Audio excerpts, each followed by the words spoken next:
Systemic racism is an embedded form of racism within a society or an organization. Discuss, don't blame. We all come from a context, and that has limited our access to information. We could only gather from what those around us could teach. We have gaps in our learning. If it's okay with you, I'd like to hear more about how this has affected you. Acknowledge the historic lack of recognition of basic humanity. History is full of examples of dominant groups limiting access to smaller groups.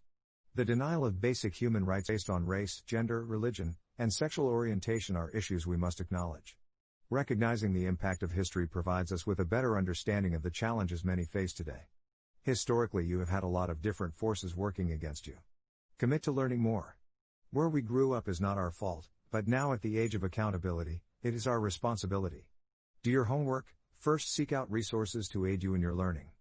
Then seek out friends and allies to help you close gaps in your understanding. Where could I go to learn more about systemic racism? Anticipate and rehearse. Many of us face diversity challenges on a daily basis. It is important to be prepared for a bigoted attitude or a discriminatory remark. Silence should never be your first response in these situations. The world will continue to give you opportunities to practice. Ask yourself, where might I encounter racial bias? And what can I do to prepare myself to take action? Raise awareness. Being an upstander is not easy. Causing people to think about their behaviors has risks.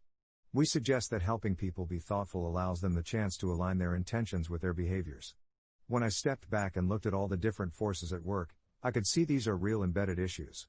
Following these simple practices will better prepare you to address systemic and historical oppression.